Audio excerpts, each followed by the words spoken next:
Hello students. So yesterday we were talking about the adaptation in case of the cactus plant.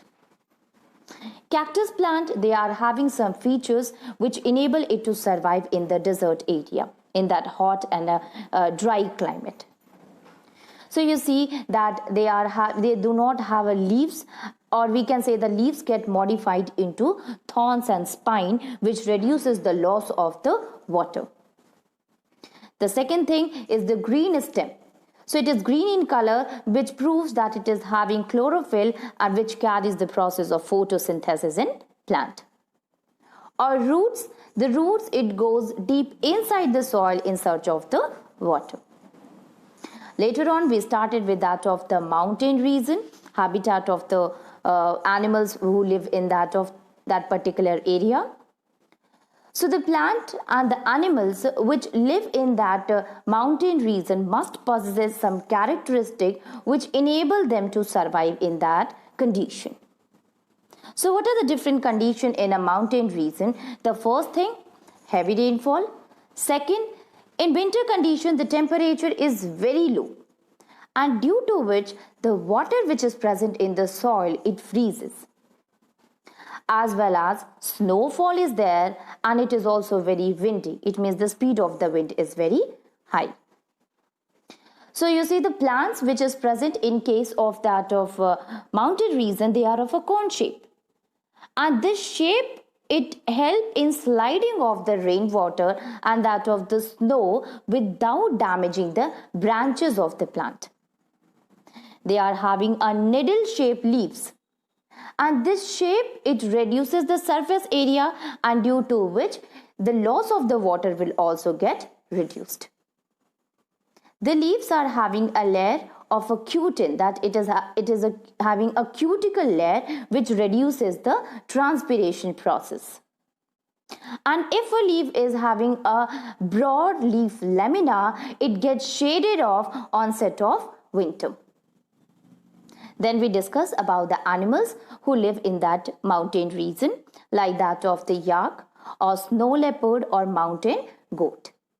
So you see that these all animals, they are having one thing in a common, that is presence of fur on its body.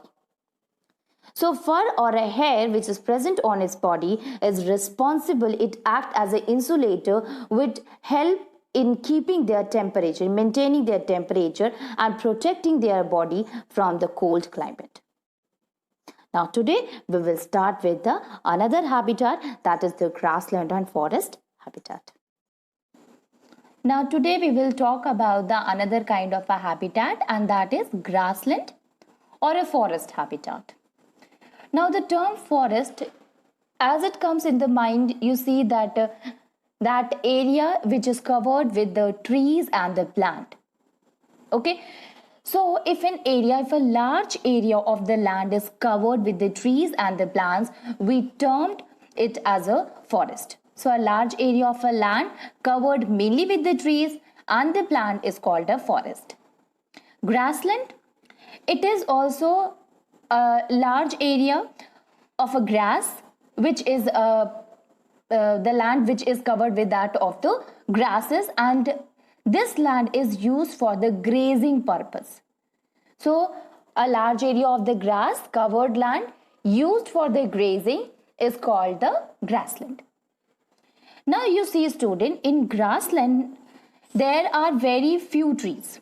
Okay, and if there is a few trees is there, so the places for the animals to hide in the grassland habitat is also very less. And due to this, if they want to protect themselves from their enemies, the speed should be more. So we can say that speed is important for the animal which live in the grassland habitat, so that they can run away from their enemies. Okay, so we will see some of the animals which adapt themselves to live in that grassland habitat. So the first one is that of the adaptation in lion. Now see, lion, it is a carnivorous animal. So if it is a carnivorous animal, it is dependent on the other animals, and or we can say that it only eats meat or flesh of other animal. The lion, it lives in the forest habitat. It supposed to have that forest habitat. So how a lion is able to live in the forest habitat? Because of some features. So the lion is adapted themselves to live in that particular habitat. So what are the different features that a lion possesses by which it can survive there? The first thing is lion is strong. Okay, so it is having a strong compact body. So we can say that it is strong. Second thing, it is fast. And third, that it is having very powerful legs which can hunt and kill its prey like that of the deer. Okay, so it is strong, it is fast and agile animal which can hunt and kill its prey. Second thing, the lion, it is having long, strong and that of the sharp claws in front of the legs which easily catch its prey. So because of the presence of these claws, these long and very sharp claws in its front leg, it helps it to catch its prey easily. Now one more thing is there, that the lion, it can withdraw. It means it can pull in the claws inside the toes so that they do not become worn out or blunt. So we can say that it uses its sharp claws whenever needed. It means while catching its prey, it uses its sharp and strong claws. Otherwise, it used to withdraw the claws inside the toe so that it will not going to damage. Now if you see the eyes of the lion has a eyes which is in front of the head. And this eyes, as it is in the front of its head, it enable it to have a correct idea of the location of its prey. So these eyes is position, it help it in catching the prey.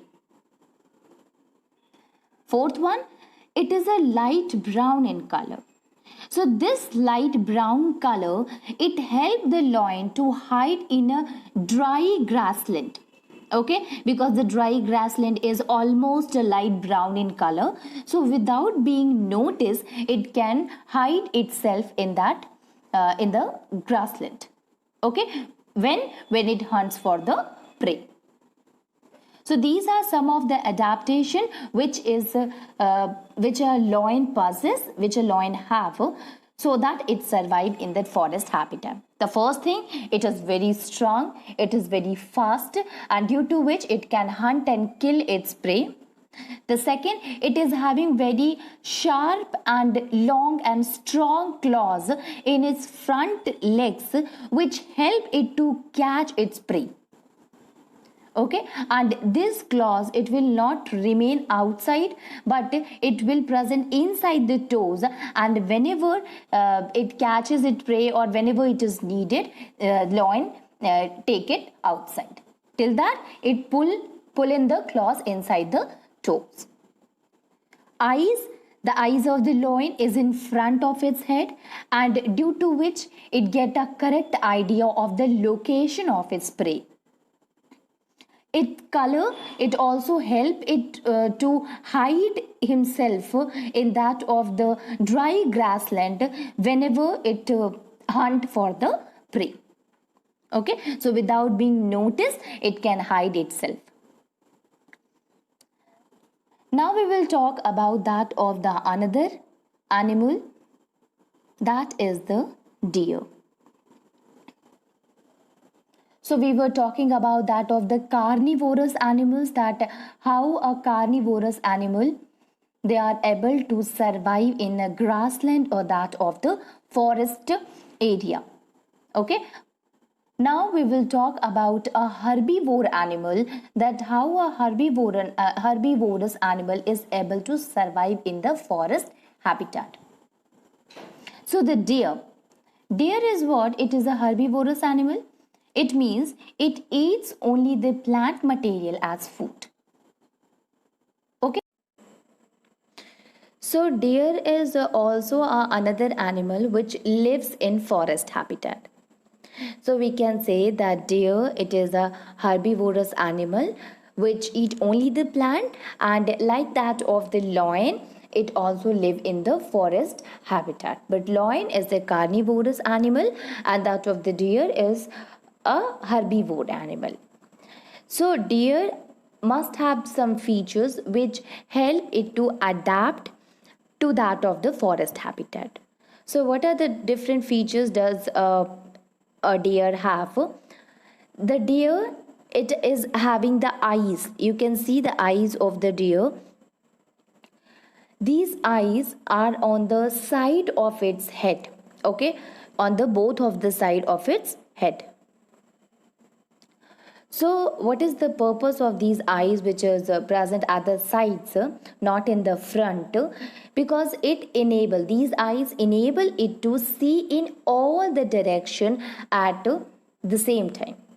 Okay, now see here, this deer have to protect himself from that of the other carnivorous animal, and for that purpose it have to see in all the direction at the same time.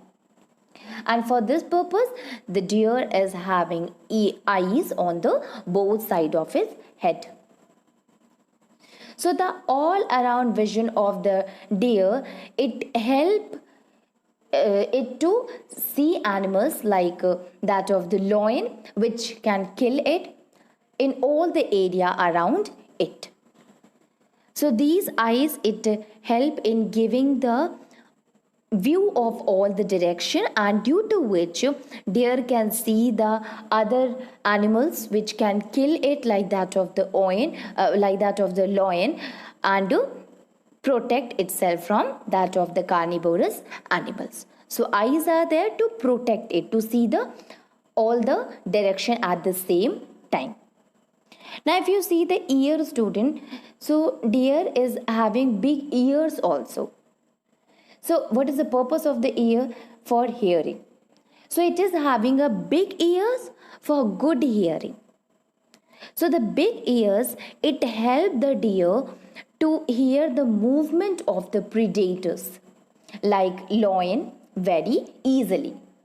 Okay, so it is have, if the size of the ear is big, so it will help it to listen the movement, slow movement of the predators very easily, and it can be protected. Now the another thing is that this deer, it can run faster. So it is also fast and agile animals. Now the speed of the deer, it helps it to run away from the predator which try to catch it.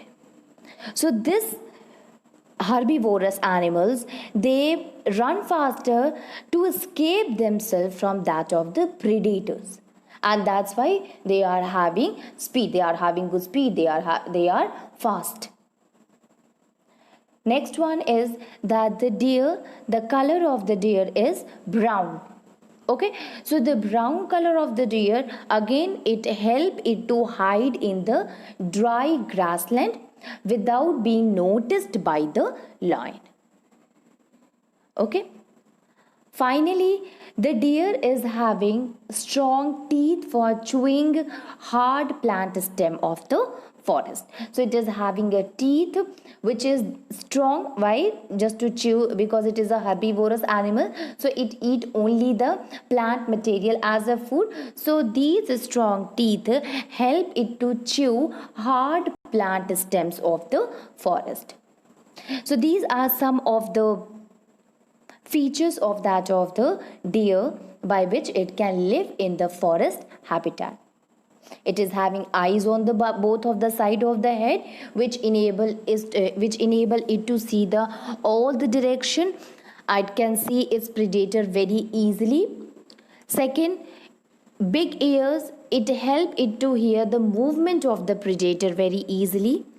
Then it is having good speed, so it is fast, and this speed help it to run away from the predators which try to catch it. As well as it is of a brown color. We have studied right now that loin is also having a light brown color.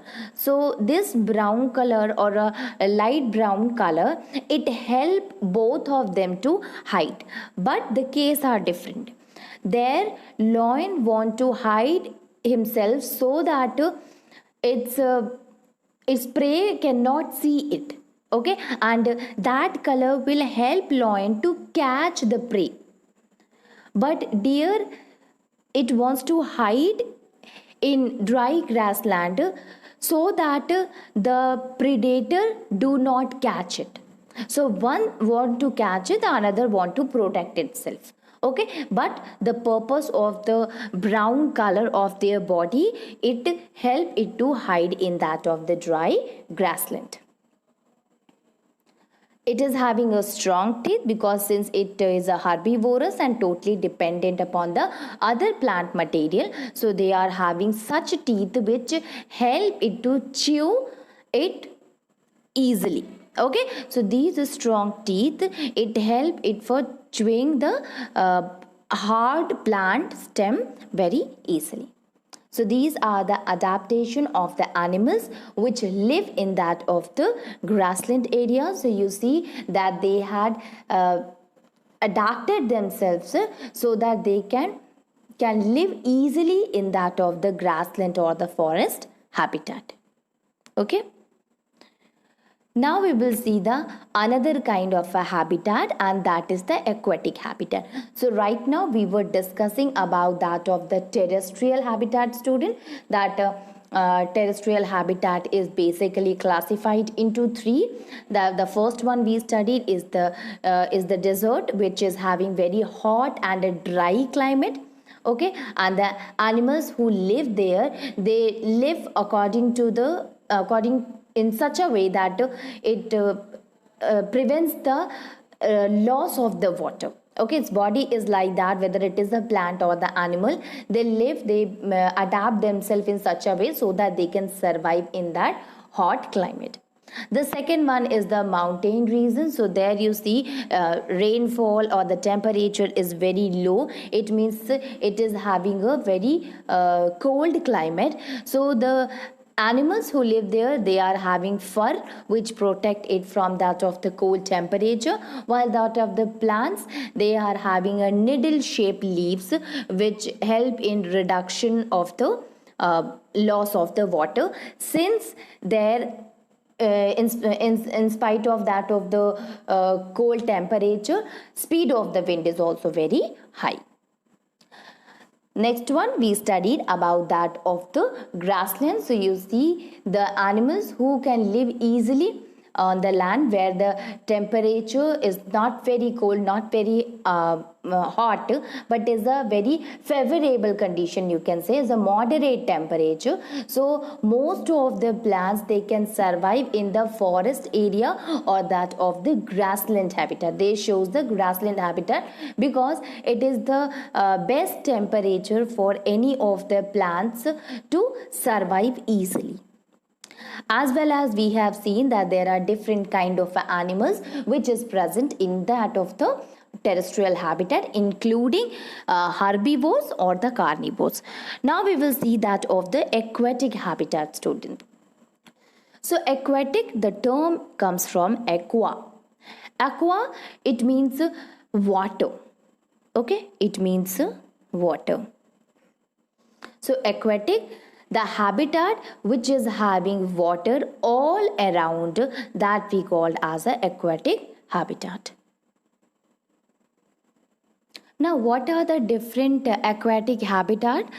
So there are some of the very important aquatic habitat.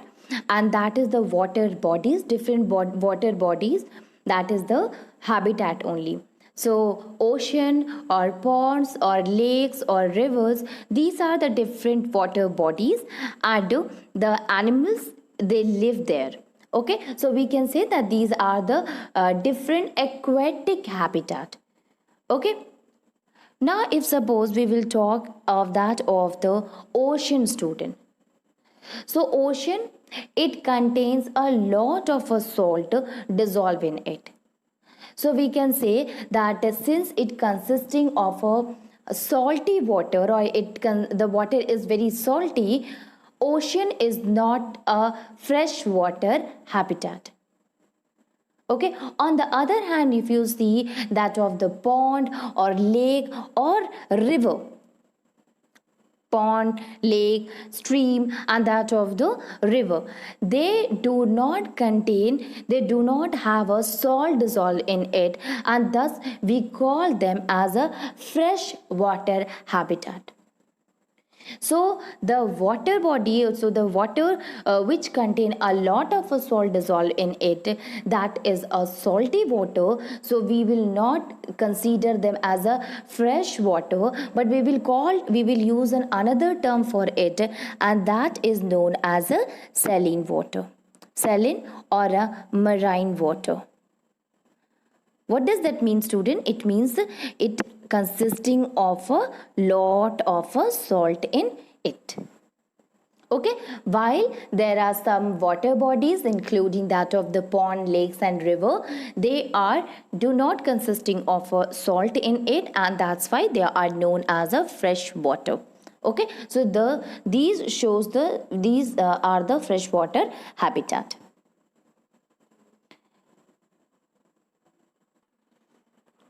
Now, if we talk about the pond, lakes and the river, that is the fresh water. So, the plant which grow in the water, we call them as aquatic plants. Okay? And student, there are 3 types of aquatic plants are present.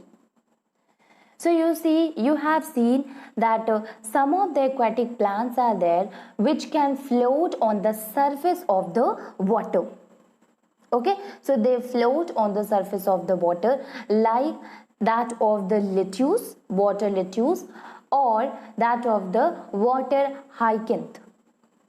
Okay, so these are the aquatic plant which can float on that of the surface of the water. There are some other plants are also there. You see, they are partially submerged in the water.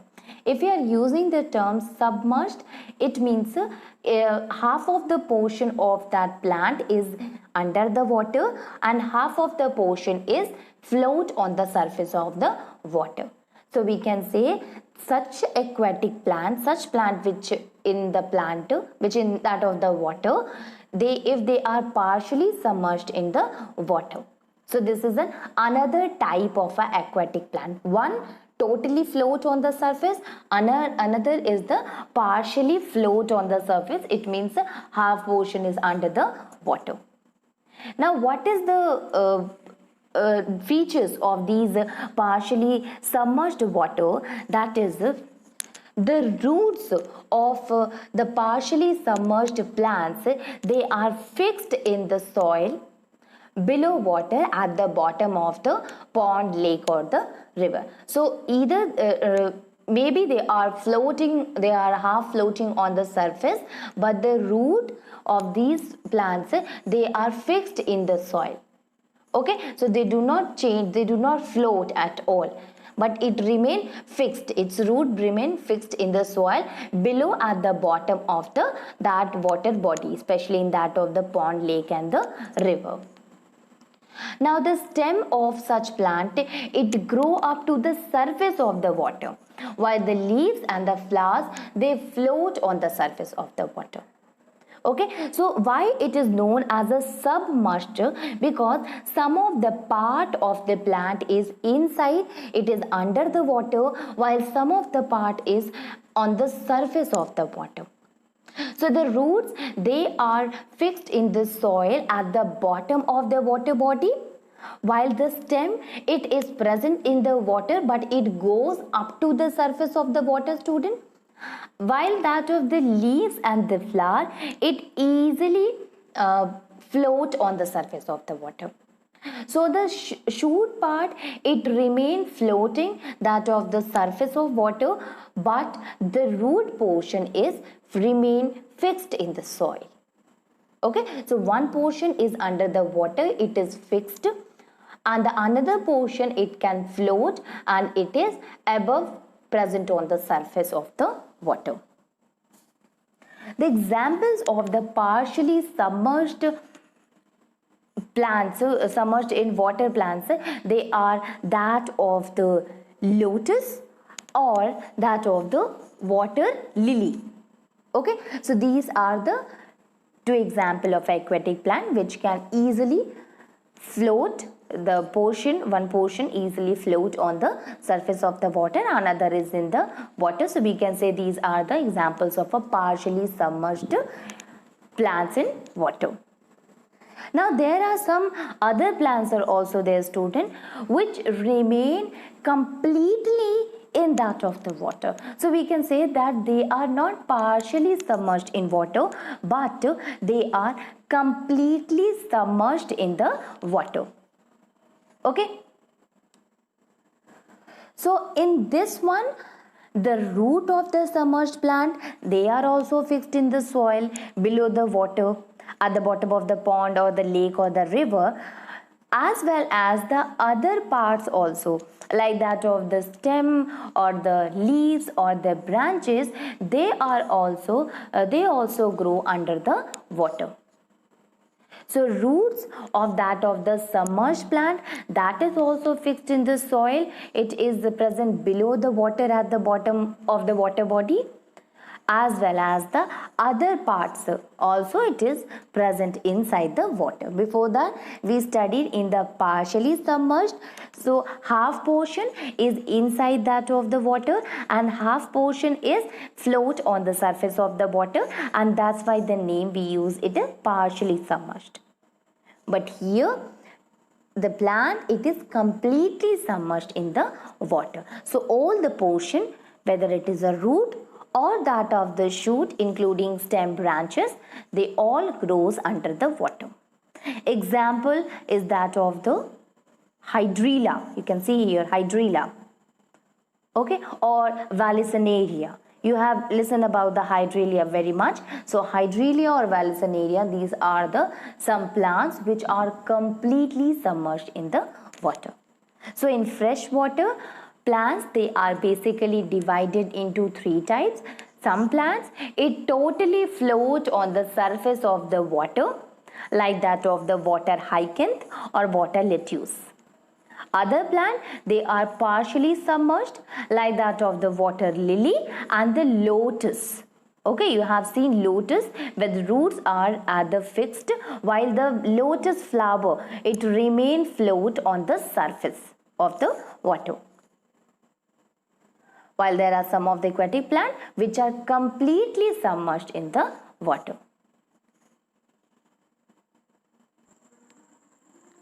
Now we talk about that of the ocean, student. So ocean is what? It is a very large area of the sea and consisting of a salt in it. Okay, so we can say the large area of the sea is known as ocean. So the adaptation in animals living in the water is about the movement in water for breathing. Okay, and there are some of the adaptations which animal possess to live in that aquatic habitat, like that of the ocean or in sea. So what are the different kind of adaptation an animal shows in that of the ocean or in that of the aquatic habitat? So you see here, student, we already discussed about that many sea animals, they are having a streamlined bodies. Streamline, it means which is having a tapering end at both the end. and due to this pointed end, it helps it to move easily in the water without any resistance. So many sea animals, they are having the streamlined shaped bodies which help it to move in the sea water easily. Because you see students, sea water consisting of a salt, so there is a more chances of a resistance as compared to the fresh water. Now see, the fish which is living in the sea habitat, they are having the streamlined body shape. There are some sea animals like that of the octopus. It do not have a streamlined body shape. Okay, we have seen that most of the animals which are living in that of the water, they are having a streamlined shape body like that of the fishes. But some animals are there, some sea animals are there which do not have a streamlined body shape. But when the octopus move in that of the sea water, they make their body shape streamlined. So if suppose an octopus is not moving, at that time the body shape is different, but as it start moving in the water, it changes its body shape and gives it a streamlined shape. And such animal stay deeper in the ocean near the seabed and catches any prey that move towards them. Okay, so we can say that the streamlined shape of the sea animal is an adaptation for swimming in the water. Maybe they are having some different shape, but while moving in the water, they always possess a streamlined shape which make it to move easily in the water. Okay. Now there are some of the sea animals which are having gills, and these gills, it enable the sea animal to use oxygen which is dissolved in the water. So basically the function of the gills is to take the dissolved oxygen from the breathing. So presence of the gills in the sea animal is what? Is a kind of a adaptation. And that adaptation, it help a sea animal to breathe inside that of the water. But when you see student, there are some exception is also there, like that of the dolphin or in the whale. Both of these fishes, they live in the water, but they are having a nostrils. Okay, so they breathe in air also. They do not have a gills, but they are having lungs, so they breathe in the air. Although they live in the water, but they breathe in the air through the nostrils, and these nostrils are basically present on the dolphin and that of the whales, which we termed as a blowhole. Okay, blowholes are present, and these blowholes help it to respire in the air. Okay, and these blowholes you see here, it is basically located at the upper part of their head. You can see in that of the dolphin only, here it is releasing the water from that of the blowhole. So these blowholes, it helps it to survive, and it is present on the upper part of their head. So dolphin and that of the whale, they breathe in air through blowhole, and when they swim near the surface of the water. After breathing in the air, they close the blowhole with a flap and again dive into the sea. So when they are staying inside the water, they uses a flap which cover the blowhole, and they remain in that of the sea. As they want to come outside, they want to respire, because they cannot stay inside for a long time without breathing. So as they come outside, these flap will get removed, it get open, and they respire with the blowholes. So most of the animals, they having gills which enable it to survive there, but there is exception with that of the dolphin and a whale. Since they do not consisting of a gill, so they do not take that of a dissolved oxygen, so they come outside the surface of the water, from where they can breathe easily with the help of this blowhole. So the presence of the nostril in the dolphin and the whale is an adaptation for breathing.